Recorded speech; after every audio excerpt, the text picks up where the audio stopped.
우리에게 주시는 말씀은 전도서 7장 1절에서 4절까지 말씀입니다. 전도서 7장 1절에서 4절까지 말씀입니다. 우리 한 목소리로 함께 말씀 봉독하겠습니다. 좋은 이름이 좋은 기름보다 낫고 죽는 날이 출생하는 날보다 나으며 초상집에 가는 것이 잔치집에 가는 것보다 나으니 모든 사람의 끝이 이와 같이 됨이라. 산자는 이것을 그의 마음에 둘지어다. 슬픔이 웃음보다 나음은 얼굴에 근심하는 것이 마음에 유익하기 때문이니라. 지혜자의 마음은 초상집에 있으되 우매한 자의 마음은 혼인집에 있느니라. 아멘. 네, 설명절이 이제 연휴가 시작이 되었습니다. 아마 오가시는 성도님들도 많은 것 같습니다. 자, 성경에는 역설적인 이야기들이 많습니다. 역설적이다라는 말은 우리가 일상적으로 생각하는 것과 좀 다른 반대적인 내용들이 성경 안에는 많이 들어 있습니다. 원수를 사랑하라, 이런 말은 참 힘든 말입니다. 원수를 미워하는 것은 굉장히 쉬운 일인데 원수를 사랑하는 것은 쉽지 않은 일입니다. 그리고 죽어야 산다. 그리고 높은 자는 섬기는 자가 되어야 된다. 성경은 이런 이야기들이 가득 차 있습니다. 왜 그럴까라는 생각을 한번 해보시면 좋을 것 같습니다.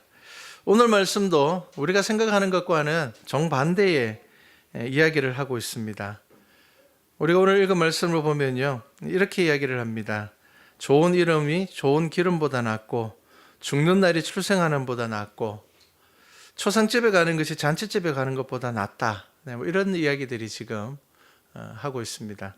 이 전도서의 말씀은 솔로몬이 기록한 말씀입니다. 이 솔로몬은 이 땅을 살아가면서 가장 큰 부유함을 누렸고요. 아마 못 해본 것이 없을 겁니다. 그리고 그는 인생을 살아가면서 또 많은 실수도 했었던 사람입니다. 그런데 이러한 솔로몬이 이 전도서를 기록을 하면서 정말 헛되다라는 이야기가 전도서에 가장 많이 나옵니다. 정말 삶을 알차게 살았을 것 같은데 안 해본 것이 없으니까 원이 없을 것 같은데, 우리는 보통 그런 이야기 하죠. 이렇게 살면 원이 없겠다. 내가 저렇게 한번 살아보면 원이 없겠다. 그런 이야기들을 종종 합니다. 그렇게 살았을 것 같은데 그런 솔로몬이 이 전도서를 통하여서 계속 지속적으로 반복적으로 하는 이야기가 뭐냐면 헛되다. 이런 것도 해봤는데 이것도 헛된 것 같고, 사람이 이 땅에서 땀 흘려 수고하는 것도 결국에는 헛된 것 같고, 이런 이야기가 전도서 말씀에 계속 들어있습니다. 그러면서 7장 말씀에, 오늘 우리가 읽은 말씀에 우리가 생각하는 것과 정반대의 이야기를 하고 있습니다. 부자와 거지 나사로 이야기가 있습니다. 예수님께서 하신 이야기입니다. 나사로는 죽어서 천국에 갑니다. 그런데 부자는 지옥에 있다, 그렇게 이야기를 합니다. 이 말씀은 그냥 부자는 지옥 가고 가난하게 산 사람들은 천국 간다라는 이야기가 아닙니다. 부자이기 때문에 지옥 간 것이 아니라 자신의 집 앞에 나사로가 굶어 죽어도 그것을 돌아보지 않은 부자였습니다. 그래서 그는 하나님의 나라에 이르지 못했습니다. 그리고 그가 그렇게 산 이유에 대해서 성경은 어떻게 이야기하고 있는가 하면은 그가 생각하지 않은 것이 있는데 그게 바로 심판이라는 겁니다. 그게 죽음이라는 겁니다. 그리고 하나님의 나라입니다. 그래서 어떤 부탁을 합니까? 내 형제 5이 있으니 그들에게 나사로를 보내서 그들에게 정언하게 하여서 그들은 이 고통받는 곳에 오지 않게 해 주십시오. 나는 이미 이곳에 왔으니까 내 남아있는 5 형제는 이곳에 오지 않게 해 주십시오. 그렇게 이야기를 합니다. 무슨 말입니까? 그는 그런 곳이 있다라는 것 자체를 생각하지 않았다라는 것입니다. 심판이라는 것을 생각하지 않았습니다. 예수님의 비유에 등장하는 사람들은 당연히 유대인입니다. 그런데 유대인 중에도 심판을 믿는 사람들이 있었지만 그렇지 않은 이들이 있었습니다. 자신들이 율법을 완벽하게 지키면 메시아가 이 땅에 오고 이 땅에서 하나님의 나라가 이루어질 것이다, 그렇게 생각하는 사람들이 많았었습니다. 그러니까 똑같은 유대인이지만 하나님의 나라, 하나님께서 성경을 통하여서 우리에게 주시는 그 소망을 바라보는 사람들이 있었는가 하면은 그렇지 않은 사람들이 있었습니다. 다르게 이야기를 하면요, 인생의 길이를 어디까지 보느냐라는 것이 우리의 삶의 방향을 정하게 된다라는 것입니다. 그래서 이 부자와 나사로의 비유에서 성경은 이렇게 얘기를 합니다. 아브라함이 이르되 너는 살았을 때에 좋은 것을 받았고 나사로는 고난을 받았으니 이것을 기억하라. 이제 그는 여기서 위로를 받고 너는 괴로움을 받느니라. 이렇게 이야기를 합니다. 삶이 네가 살아있는 동안에 그것으로 끝나버리는 것이 아니라 그 삶이 계속 이어져 가고 있다는 것을 기억해야 한다는 것입니다. 스포츠를 인생의 축소판이라 그렇게 이야기를 합니다. 그 이유는 끝나야지 알기 때문입니다. 어떤 스포츠도 시작과 동시에 결말이 정해져 있지는 않습니다. 특히나 축구 같은 경우에는 전 후반전이 나눠져 있습니다. 전반의 승리가 후반의 승리로 무조건 이어지지는 않습니다. 그리고 모든 스포츠는 선수의 기량도 중요하지만 감독의 작전이 굉장히 중요합니다. 왜냐하면 훌륭한 감독은 후반전을 염두에 두고 작전을 짜기 때문입니다. 그래서 작전은 그 경기가 딱 끝날 때까지 유효합니다. 성경에서 역설적인 이야기가 많은 이유는 바로 우리의 인생의 길이를 다르게 이야기하고 있기 때문입니다. 시편 104편 15절에 보면은 이런 말씀이 있습니다. 인생은 그 날이 풀과 같으며 그 영화가 들의 꽃과 같도다. 이렇게 이야기를 합니다. 인생을 지나온 사람들, 연세가 많으신 분들이 동일하게 하는 이야기가 뭐냐면은 야, 인생 정말 빨리 지나간다. 젊을 때는 정말 인생이 굉장히 긴 것 같고 많이 남은 것 같고 그런데 지나보니까 한순간이더라. 그렇게 이야기를 합니다. 모든 분들이 동일하게 이야기를 합니다. 이번 주에 제가 TV를 하나 보니까요. 마이웨이라는 인간극장을 보니까 한 시대를 풍미한 가수가 노년의 가수가 나와서 낙엽을 쓸면서 이런 이야기를 했습니다. 우리 인생이 낙엽하고 똑같은 것 같다. 푸른 잎과 꽃이 피었을 때는 정말 이 아름다움이 영원할 것 같지만 어느 순간에 꽃이 떨어지고 바닥에 잎도 다 떨어져서 결국은 땔감이 되어버린다. 우리 인생이 그런 것 같다. 그렇게 이야기를 합니다. 시편 62편 9절에도 이렇게 이야기를 합니다. 아, 슬퍼도다. 사람은 입김이며 인생도 속임수이니 저울에 달면 그들은 입김보다 가벼우리다. 이렇게 이야기를 합니다. 여러분, 인생이 그렇게 지나간다는 것입니다. 여러분, 그래서 우리가 이 땅을 살아가면서 여러분들이 반드시 생각해야 될 것들이 있습니다. 뭐냐면 여러분, 믿음의 후반전을 생각하고 있습니까? 우리가 믿음으로 걸어가야 되는 인생의 후반전을 생각하고 있습니까? 그렇다면 우리의 삶이 바뀌게 될 것입니다. 그런데 전반전, 후반전 모두가 다 이 땅에서 이루어진다라고 생각을 하면 오늘 말씀은 여러분, 우리들에게 아무런 의미가 없을 겁니다. 아니, 성경에서 이야기하고 있는 많은 이야기들이 여러분들이 의미가 없을 겁니다. 아마 오늘 말씀을 우리가 이 땅의 삶이 전부야 라고 생각하게 된다면 어떻게 성경 말씀을 바꿔야 되겠습니까? 기름보다는 좋은 이름, 이 땅에서 얻는 명예가 좋고, 그리고 죽는 날보다는 출생하는 날이 훨씬 더 낫고, 그리고 초상집보다는 잔치집이 훨씬 더 낫고, 슬픔보다는 웃는 것이 훨씬 더 낫고, 그리고 혼인집에 가는 것이 초상집에 가는 것보다 훨씬 더 나을 거다. 우리의 인생이 만약에 이 땅에서 끝이라면 우리는 오늘 전도서 말씀을 거꾸로 봐야 될 겁니다. 하지만 여러분, 오늘 성경 말씀은 어떻게 이야기를 합니까? 지혜자라 그렇게 이야기를 합니다. 지혜자의 마음은 초상집에 있으되 우매한 자의 마음은 혼인집에 있느니라, 이런 이야기를 하고 있습니다. 지혜자는 어떤 사람입니까? 성경에서 이야기하고 있는 지혜자는 하나님을 아는 사람입니다. 하나님을 기억하는 사람이고요. 살아가면서 하나님을 생각하면서 매일 살아가는 사람을 지혜자라 그렇게 이야기를 합니다. 우리가 2020년도에 캄보디아 비전 트립을 가려고 지금 준비를 하고 있습니다. 아무 생각 없이 가지 않습니다. 내년에 가야지 뭐 그때 내가 생각하지. 그렇게 하지 않습니다. 어떻게 준비를 합니까? 미리 가는 경비를 계산하고요. 거기 가면은 계절이 어떨까? 날씨가 어떨까? 그리고 우리가 거기 가면은 뭐가 필요할까? 그리고 우리가 뭘 준비해 가면 좋을까? 우리가 잠시 몇 박 며칠 가는 그곳을 향해서도 우리가 먼 거리를 가게 되면은 준비를 합니다. 어떻게 준비하는 게 좋을까? 어떻게 하면 우리가 잘 갔다 올 수 있을까? 거기에 잘 도착할 수 있을까라는 것을 준비를 합니다. 잠시 가는 곳이라도 먼 길이라면 이렇게 준비를 한다라면은 우리가 하나님의 나라를 이야기할 때에, 그리고 또 우리가 그곳에 영원히 머물러야 한다라고 이야기할 때 우리가 과연 무엇을 준비해야 되는가? 지금 우리가 무엇을 준비하고 있는가? 여러분 생각하셔야 됩니다. 만약에 우리가 이 땅을 살아가면서 그 하나님의 나라에 대한 것을 아무것도 준비하지 않고 있다, 관심도 없다, 그러면 사실 우리는 하나님의 나라를 이야기하면서 거기에 대하여서 아무런 갈 생각을 하지 않고 살아가는 사람들입니다. 믿음을 가지고 간다라는데, 그렇다면 나의 믿음이 어떠한지 확인을 해봐야 되고요. 그 믿음이 우리의 삶에서 어떤 열매를 맺고 있는지 돌아보셔야 되고요. 그리고 내가 지금 하나님의 나라에 이를 수 있는 그 믿음의 열매를 맺고 있는지 한번 돌아보셔야 됩니다. 누가복음 12장 34절에 이렇게 이야기를 합니다. 너희 보물이 있는 곳에는 너희 마음도 있느니라. 이렇게 말씀합니다.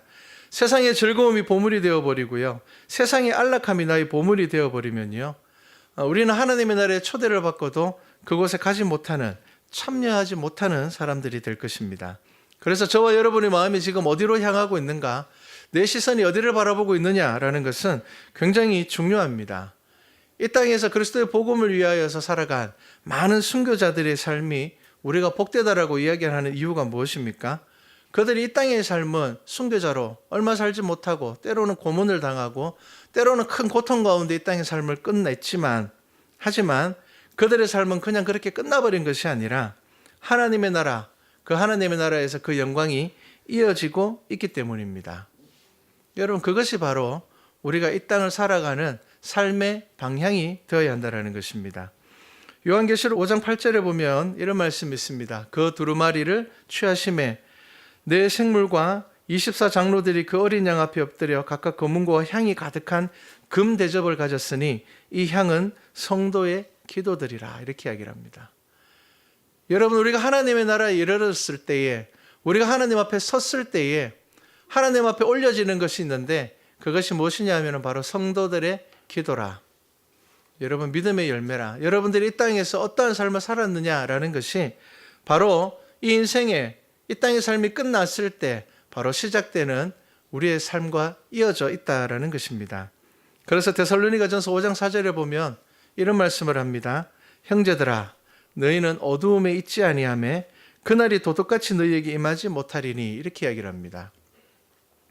예수님께서는 우리들에게 그날은 아무도 알지 못한다라고 이야기를 했는데, 데살로니가전서 5장 4절에는 뭐라고 이야기를 합니까? 그날이 도둑같이 너희에게 임하지 못하리니. 이렇게 이야기를 합니다.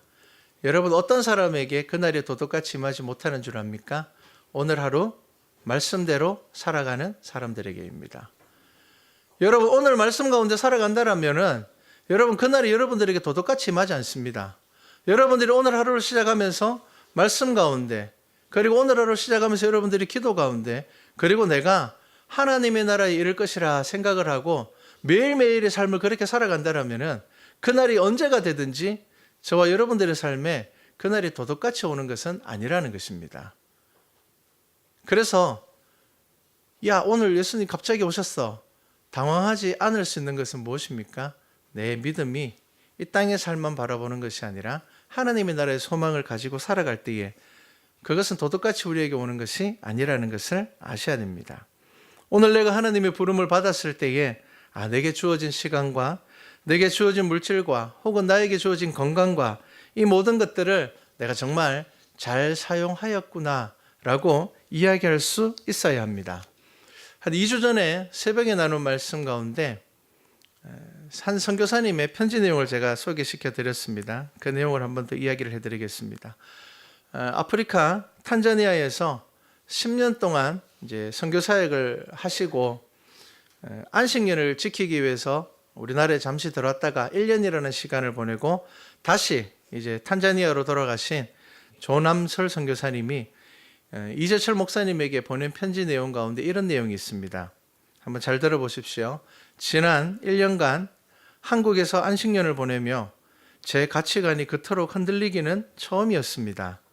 안락한 환경과 조건 속에서 그리스도인들이 무뎌진 신앙과 공허하리라 많지 관념적이고 추상적인 믿음을 보면서 진정 구원받은 그리스도인답게 살아가기에는 이곳 아프리카가 오지가 아니라 대한민국이 오지 중에 오지라는 생각이 들었습니다.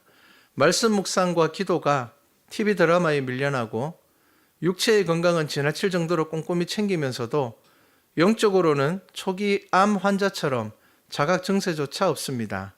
정년 퇴직 후 고작 20, 30년에 불과할 노후를 위한 대책에는 놀랄 만큼 계산적이면서도 죽음 이후의 영혼을 위한 대책에는 무관심한 그리스도인들이 어찌 그리 많은지요.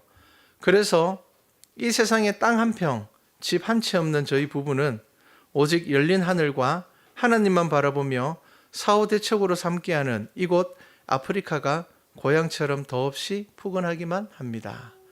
이것이 안식년을 쉬고 다시 아프리카로 돌아간 선교사님이 한국에 있는 파송원 교회 목사님에게 보낸 편지입니다. 우리가 생각하기에 정말 거기 힘드셨으니까 안식년으로 이 땅에 오면은, 한국에 오면은 이 좋은 환경 가운데서 정말 잘 쉬다가 돌아가실 거야 라고 생각을 할 텐데, 선교사님 입장은 반대였다라는 것입니다. 거기서는 늘 하나님께 매어달리고 늘 하나님께 기도하고 하나님만 의지하면서 그렇게 그곳에서 살았는데, 안식년을 지키기 위해서 이곳에 왔을 때 영적으로 더 내 마음이 쉼을 얻고 그것이 아니라 오히려 나의 믿음이 흐트러졌다라는 겁니다. 이 땅에서 이 편안하게 예배드리고 이렇게 좋은 조건 가운데서 예배를 드리고 좋은 시설 가운데서 찬양을 하고 말씀을 읽을 수 있는 이 한국 교회가 더 이상 기도하지 않고 더 이상 예배보다 더 중요한 것들이 많아져서 예배의 소중함을 잃어가고 있다는 겁니다. 그래서 오히려 하나님만 의지하기에는 아프리카가 오지가 아니라 이 한국 땅이 오지였다, 그렇게 이야기를 합니다. 여러분, 정말 이것은 우리가 깊이 있게 생각해 보아야 될 문제입니다. 왜냐하면 여러분, 하나님께서 이 땅에 주신 복이 얼마나 큰지 모릅니다. 우리나라는 불과 7, 80년 전만 해도 세상에서 두 번째로 가난한 나라였습니다. 먹을 게 없어서 굶어 죽는 사람들이 많았습니다. 그래서 우리나라는 돌잔치를 굉장히 중요하게 생각하죠. 왜 그렇습니까? 태어나서 1년을 살지 못하고 죽는 아이들이 많았습니다. 그래서 적어도 1년이 지나면 그때서야 이제 호적에다 이름을 넣었습니다. 왜? 1년을 살아남는다라는 것이 쉬운 일이 아니었기 때문입니다. 그만큼 우리는 가난한 나라였습니다. 그런데 지금 이렇게 많은 풍요로움과 축복을 누리는 가운데 우리 안에서 무엇이 먼저 사라졌는가 하면은 예배와 하나님의 은혜가 사라졌다라는 겁니다. 그래서 내 것을 붙잡기에는 정말 열심이고 내 것을 붙잡기에는 최선을 다하는데 하나님의 것을 생각하는 것에는 인색해지고 있다라는 것입니다. 작년에 80이 넘은 한 노인이 자식을 상대로 소송을 걸었습니다. 어떤 소송을 걸었는가 하면은 몇십억이나 되는 재산을 상속해 줬는데 그 다음부터는 연락을 끊고 만나지 않는다라는 겁니다. 찾아오지도 않는다라는 겁니다. 해외여행을 다니고, 요즘은 이제 SNS나 이런 것이 많이 발달했으니까요. 보면은 해외여행 다니고 좋은 거 먹고 다니고 좋은 집을 사서 살면서 그 재산을 상속해 준 그 아버지에게는 찾아오지 않는다라는 겁니다. 그래서 아버지가 참다 못해서 소송을 걸었습니다. 상속받기 전에는 때가 되면 찾아오고 섬기고 손주들을 데리고 오고 그렇게 하더니 상속받고 난 이후로는 3년 동안 손주를 볼 수가 없었다라고 이야기를 합니다. 그런데 여러분, 우리의 믿음이 그렇지 않나 한번 돌아보셔야 됩니다. 한국은 최악의 빈민국이었습니다. 굶어 죽은 시선이 곳곳에 있었고요. 그래서 우리는 정말 어려운 시절을 보냈습니다. 그랬던 이 나라가 이 풍요로움을 누리고 있는데 하나님을 아는 지혜를 잃어버렸습니다. 본질을 잃어버렸습니다. 풍요로운 곳에 마음이 빼앗겨 버렸습니다. 성경에도 늘 그 이야기를 하고 있습니다. 하나님께서 출애굽한 이스라엘 백성들에게 뭐라고 이야기를 합니까? 너희가 그 풍요로운 가나안 땅에 들어가면은 풍요로운 것 때문에 하나님을 잃어버릴 거야, 그렇게 이야기를 합니다. 사람은 그렇습니다. 우리가 하나님을 붙잡지 않으면, 매일매일의 삶 가운데서 하나님을 의지하지 않으면 우리는 어느 순간에 무엇을 더 좋아하는가 하면요, 잔치집을 좋아합니다. 혼인집을 좋아합니다. 풍요로운 것을 좋아합니다. 즐거운 것을 찾아다니려고 합니다. 그것이 바로 우리들의 모습이 된다라는 것입니다. 여러분, 한국 땅은 어떻습니까? 한국 땅은 수많은 선교사들이 와서 이 땅에 자신의 생명을 내어놓고 복음을 전하고 생명을 살렸습니다. 전쟁이 끝나고 50만이 넘는 고아들을 살린 것은 교회였습니다. 선교사들이 와서 고아원을 차리고 병원을 차렸습니다. 그런데 지금에 와서는 어떻습니까? 기독교의 흔적을 지우려고 하는 이들이 있습니다. 많은 기독교 유산이 사라져가고 있습니다. 선교사들이 생명을 버리고 만든 병원들과 학교 제도들이 한국의 발전에 엄청난 영향을 줬지만 지금은 그 평가들을 잃어버리고 있다는 것입니다.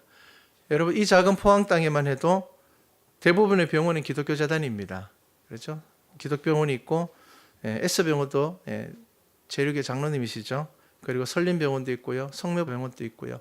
대구에 가도 마찬가지입니다. 동산병원은 제일교회에서 시작된 선교사님들이 의료 봉사를 하기 위해서 만든 곳이 동산병원입니다. 제일교회에서 나왔습니다. 그리고 카톨릭병원이 있고요. 서울도 마찬가지입니다. 대부분의 병원들, 학교들이 기독교 재단인 이유는 그 출발이 선교사들이었기 때문입니다. 그것이 우리의 풍요로움의 기초가 되었었습니다. 그런데 그 풍요로움의 기초가 된 이 그리스도의 사랑, 교회, 예수 그리스도의 은혜를 우리는 잃어버리고 있다는 것입니다. 그래서 우리는 더 이상 좋은 이름이 기름보다 낫지 않습니다. 죽는 날이 출생하는 날보다 낫지 않습니다. 우리는 이제 출생하는 날을 더 즐거워하며 초상집에 가는 것보다 잔치집에 가서 즐거워하는 것이 더 우리에게 중심이 되어버렸습니다. 그래서 오늘 말씀을 여러분들이 한번 잘 생각해 보셔야 됩니다. 한번 오늘 말씀을 그런 마음으로 한번 보시면 좋을 것 같습니다. 여러분, 좋은 이름이 좋은 기름보다 낫습니다. 그리고 죽는 날이 출생하는 날보다 나아야 됩니다. 초상집에 가는 것이 잔치집에 가는 것보다 나아야 됩니다. 그에 대해서 어떻게 이야기를 합니까? 모든 사람의 끝이 이와 같이 됨이라, 이렇게 이야기를 합니다. 저와 여러분 모두는 이 땅의 삶을 열심히 살고 여기서 잘 살면 성공하면 계속 살 수 있는 것 아닙니다. 실패하면 죽고 성공하면 영원히 살 수 있는 것 아닙니다. 저와 여러분 모두는 언젠가는 이 땅에서 모든 것 다 내려놓고 하나님의 나라에 이르러야 되는 사람들입니다. 그렇다면 여러분, 우리들에게 있어서 죽는 날은 저주가 아니라 출생하는 날보다 더 나은 날이 되어야 됩니다. 그리고 우리가 잔치집에 가서 즐거워하는 것보다 초상집에 사람이 죽는 것에 가서 우리의 인생도 이렇게 될 거야. 우리도 하나님 앞에 서게 될 거야. 그러기 위해서 나의 삶을 이렇게 살아야 되라는 지혜를 그 가운데 얻으셔야 됩니다. 그리고 슬픔이 웃음보다 낫다라는 것은 얼굴에 근심하는 것이 마음에 유익하다, 이렇게 이야기를 합니다. 마음에 근심하는 것이 왜 유익합니까? 여러분, 근심을 통하여서 여러분들은 이 땅의 주인을 발견하게 됩니다. 우리 생명의 주인을 생각하게 됩니다. 내가 원하지 않는 고통과 내가 원하지 않는 어려움들이 내 삶 가운데 닥칠 때 우리는 비로소 우리 개인의 한계를 인정하게 되고 하나님을 찾게 됩니다. 지혜자의 마음은 초상집에 있으되 우매한 자의 마음은 혼인집에 있느니라. 오늘 이 전도서 말씀을 잘 기억하십시오. 우리는 혼인집에, 잔치집에, 늘 즐거운 곳에, 재밌는 곳에, 세상 몰라, 이렇게 살다가 가는 거지 이렇게 사는 게 좋은데 이렇게 살아가는 것이 저와 여러분의 삶이 되어서는 안 된다라는 것입니다. 지혜자는 죽음을 생각해야 되고요. 이 죽음 너머에 하나님께서 우리에게 주시는 그 소망과 하나님의 나라를 여러분 품고 사셔야 합니다. 그것이 바로 지혜자의 삶이 될 것입니다. 말씀을 마치겠습니다. 여러분, 무엇을 생각하시면서 살아갑니까? 여러분들의 시선은 어디까지입니까?